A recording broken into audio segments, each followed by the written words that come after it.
अब हम देखते हैं उद्देश्य के विस्तारक कौन कौन से होते हैं। यहाँ हमने पढ़ लिया ना कि उद्देश्य का विस्तार कैसे होता है।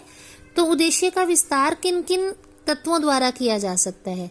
उद्देश्य का विस्तार करने वाले तत्व या तो विशेषण हो सकते हैं, या फिर संबंध कारक हो सकते हैं, या वाक्यांश हो सकते हैं। यहाँ हम उदाहरण से समझते हैं। गोरी राधा ने कृष्ण को काला कहा।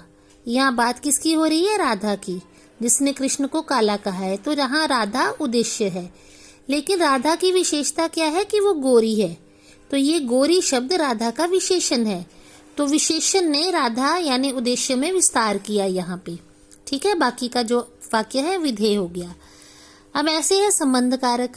बलराम के भाई कृष्ण ने ग्वालों की सहायता की। अब यहाँ पे उद्देश्य है कृष्ण, जिन्होंने ग्वालों की सहायता की। तो कृष्ण की विशेषता क्या है कि वो बलराम के भाई हैं। तो ये के जो है कारक है ना। बलराम के भाई, भाई के साथ इनका संबंध है, संबंध कारक है ये। तो यहाँ पे कृष्ण उद्देश्य का विस्तार किया कारक ने। ठीक है, संबंध कारक ने विस्तार किया। तो ये कारक जो है विस्तार के रूप में यहाँ आया, विस्तारक के रूप में। ने ग्वालों की सहायता की, ये हमारा विधेय हो गया वाक्य का। ऐसे ही अगला है, यहाँ पर सोने वाले लोग जाग जाएं। किन की बात हो रही है? लोगों की। उद्देश्य है लोग, लेकिन यहाँ पर सोने वाले ये वाक्यांश है। ठीक है, इस वाक्यांश ने उद्देश्य लोग का विस्तार कर दिया है, उसको बड़ा बना दिया। विस्तार करना यानी बड़ा बनाना। यहाँ पर सोने वाले वाक्यांश, वाक्यांश मतलब वाक्य का अंश। तो आगे उद्देश्य क्या हो गया? लोग। तो ये टोटल मिलके विस्तृत उद्देश्य बन गया। इसी तरह विधेय का भी विस्तार करते हैं कुछ शब्द।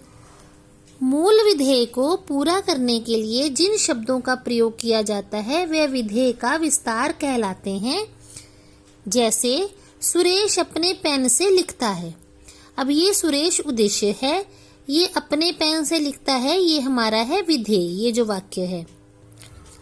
अब अगर हमने ये देखना है कि विधेय में कर्म क्या है, तो हम क्रिया से पहले लिखता है, क्रिया है, इससे पहले देखेंगे कि किससे लिखता है, किसकी सहायता से? पेन से। तो यहाँ पेन जो है कर्म है। ठीक है, और अपने जो है, अपने कर्म का विस्तार है। अपने शब्द, ये पेन कर्म है और ये पेन का विस्तार है अपने। तो वह यहाँ पर अपने शब्द कर्म का विस्तार है, अतः ये विधेय का विस्तार कहलाएगा, अपने शब्द। ठीक है, ये बात यहाँ भी लिखी गई है। सुरेश उद्देश्य है, पेन कर्म है और अपने कर्म का विस्तार है। ठीक है, अब आगे देखते हैं। विधेय का विस्तार नीचे लिखे शब्दों द्वारा होता है। कर्म का विस्तार होता है या फिर क्रिया का विस्तार होता है। अब ऊपर हमने जो उदाहरण पढ़ी, अपने पेन, यहाँ पे अपने कर्म का विस्तार है। ठीक है ना, पेन कर्म है। अब क्रिया का भी विस्तार होता है, जैसे गीतांजलि मन लगाकर पढ़ती है।